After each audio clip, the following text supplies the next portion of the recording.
Hi, I'm Lori Dobson, and today is January 26th. Happy birthday, Dad, my late dad, and 2023. So I'm talking today about something that's coming to the fore, and that is that people have started waking up and they're angry. Angry that they feel that they were told wrong things, that they are on the wrong side of the vax-unvax dispute, and many other things. It's like a person waking up from an opioid, a fentanyl overdose with the pen, the EpiPen, and they're waking up angry and slugging, and it feels like that a little bit. So while those of us for a long time were the only ones holding up, against, it was clear the dividing lines. You were either for or against this vaccination and the policies, lockdown policies, and the tyrannical takedown of the country in so many ways, and the government colluding, and everyone colluding with Big Pharma. It's not that those folks have gone away. They're still doing their thing, but the actual story and the narrative has gotten muddier because the studies have come out. There are studies that can't be, they're incontrovertible, too many to logically dispute. And the effort to suppress them is ongoing, like in Israel. The Ministry of Health has suppressed their studies from the public, which they said they would release. Word's getting out anyway. And in Taiwan, the high schoolers that had the side effects, the Cleveland Clinic, and other studies, they're just study upon study now, and it's gotten clear that it's not healthy for people. I think the latest study that showed that, I think it's on Epoch Times, but there's peer review. It's peer reviewed, and they said that 1 in 867, I think, have had harm from the vaccine. And the Rasmussen report that said 60%, I think it is, of people, or maybe more, know somebody that's been vaccine injured. So it's become part of the common knowledge, the general knowledge. The emperor has no clothes crowd are able now to speak. So it's not just people who have had to risk it, veritable noose around their necks, that they're going to say it at great cost to themselves. Or if you can't prove you're vaccinated, the harms that would come to you, that the government promised that it would happen and did try. And the vaccine passports and the mandates, and there's been enough pushback now that it's happening. And the reason I'm talking about it now is because I just saw I don't know if it's tongue-in-cheek or legitimate, but somebody's blaming the unvaccinated for not doing enough to stop them from taking it. And I have to laugh. I mean, of all the ludicrous comments to make, there have been some. I don't know if people saw this ludicrous comments by Scott Adams, who the creator of Gilbert, who's out there saying that, hey, you won? Are you happy? You won?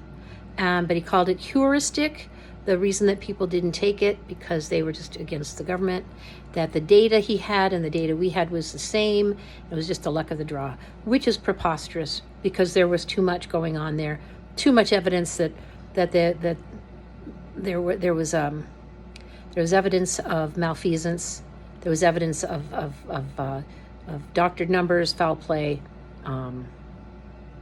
collusion, and for people who were paying attention, and it did take work, you could easily see that there was no good reason to wait to take it as opposed to waiting, even though there were pressures upon pressures upon pressures. And why do you have to pressure somebody to do something to their own body that's an experimental injection, which is against the Nuremberg Code? We just have to be simple. We don't have to go further. We know what that means. We know they did it anyway, and people went along with it for fear, whatever they call it, mass psychosis, or just brainwashing or propaganda, which is very evolved. Edward L. Bernays, who the inventor of PR, was public relations early on, influenced President Wilson to do things that had far-reaching ramifications. In fact, he was the one who invented the idea that you have to have a good breakfast. He did it for Hormel hams he got women to smoke, Virginia Slims. He did untold damage through his efforts to use propaganda and mass manipulation. And his justification was that it would help people. It would be better for us to be controlled by those who knew better, the second tier of people, culling us, like a herd, the way they wanted to. And when they felt like it, they would throw down some information that's useful, but not really. You couldn't count on any of it. It was just a basic way to assert their own dominance. Edward L. Bernays had a long time. He wrote some books, and unfortunately, my late father-in-law was a ghostwriter to one of them and attended the salons at the Sherry Netherland in New York City, where they would get together, kind of like Epstein's Island, in heart of New York City. Actually, just a couple buildings down from where I worked at Rolling Stone back in the day, New York, Grand Army Plaza area. It's stunning. It's been around. It's been very. It's a cachet. It's posh. It's a what's the word? It's a feather in your cap to be one of the ones who are practicing on others without even their knowing it, and getting them to want to do the very things that you want them to do, such as hold these devices and use them too much to affect our sleep, which is our huge need for good sleep to repair our systems that are being assailed and attacked everywhere. We need our sleep. These things are not good for us. Netflix, the owner of Netflix, said his great enemy is sleep, right? Trying to keep us awake with these ridiculous series that keep us watching one after another, binging, all these things. We are worked on to agree and want to work against our own good. And so in light of that, we have to do what we can to be aware of this practice and to resist it, to enlighten ourselves, and to do the best we can. So it was those were the reasons that I focused so hard when I originally got kicked off of my EMT rescue service for expressing my concerns about masks and mask hesitancy early on in March of 2020, and was kicked off. And then I tried to understand my role in all of that, and I did daily videos on my YouTube channel, Lori Dobson 6208, daily, called Island Updates. But I was really just trying to keep on par with what was going on, because it was so unbelievable. Like I couldn't really get my mind around it. But I kept at it. And so that's the background for a lot of people that chose not to be vaccinated.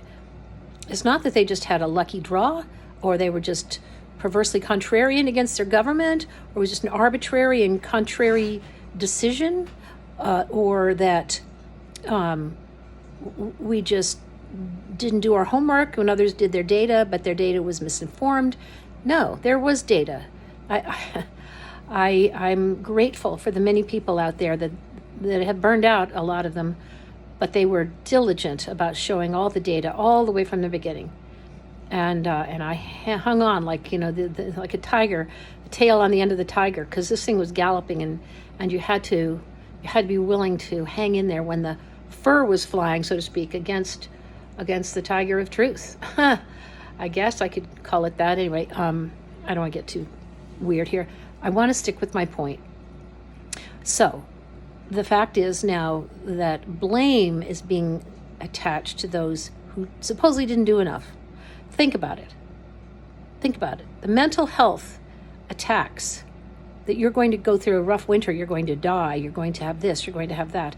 It wasn't just the president saying this, it was top down, and everybody was encouraged to repeat it, and in their own families, to bust people, to not invite them to dinners, to do all of this stuff, and to holiday get-togethers, and basically to evict them from the families.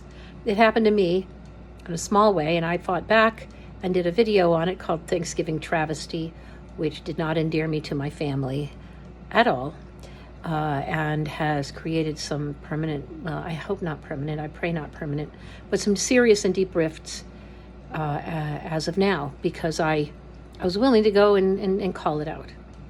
And that's the part that gets under my craw the most, that the cost that what it cost me, what I took on their on their behalf, on my family and friends' behalf, but most of my family, on their behalf, to stay with what I knew to be true, even though propaganda and pressure was nonstop for me to capitulate and to undermine myself. I suffered,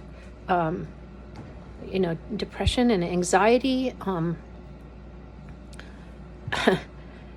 It's caused me to have to make some drastic lifestyle changes, and decisions have been made as a result, choices that I haven't been able to capitalize on, and generally just some hits to my self-esteem, because how do you hold up against people that you love, that are really vicious towards you, calling you evil? My youngest sister did twice. And I understand there must have been some serious cognitive dissonance for them to do these things. But think about the cognitive dissonance that I had to have just to hang on, just to stand up with my head up and take it. And then, and it wasn't just that I did that. If people want to go, I have a quick explanation of some of the things I did that is on my, it's a locals page, and it's called Free on All Fronts. And my Facebook page is under my name. My YouTube videos, Lori Dobson 6208. I'm on a lot of other sites. Substack, I have a Substack. Anyway, so I'll eventually link them to this video. But the point I'm trying to make is poppycock to all of you trying to, and it's so beneath you and it's ignoble, but the reasons that you took right from the beginning to hurt us so horribly, and I don't think it's going to stop. I think you're just a lot of you are sociopathic by nature, bullies by nature, and it didn't take much for you to come out swinging, like an angry drunk or an angry druggie, trying to destroy anybody that might want to try to correct your point of view from a sane, sober, realistic, functional, logical, rational point of view and compelling point of view. And I've written on this. I've covered trials. I've gone over the entire state of Maine for a week studying and talking about vaccine injury and trying to meet people and write up their stories. I've done everything I could think of. And I just have to say, if you want to do more, then join us and start doing more to help put the word out now. Now is when people need it, because it's not going to end. These pandemics that you guys helped enable and collude and sponsor and advocate have gotten off to a rolling good start beyond what they could have probably dreamed of. I mean, you guys were the big pharma's wet dream, so stop doing it. You've got to own up, fess up, some contrition, some outright apologetic behavior would be in order, and start doing that, and stop looking at us thinking that we could have somehow done more to prevail against your impossible opposition. So let's all get on with it and get on from here, because we all have work to do, and we need each other, like we always do. We always need each other to properly make any change that can be affected, and we must now. It can't keep going on anymore if we hope to prevail. So I do believe we can. Take care, guys.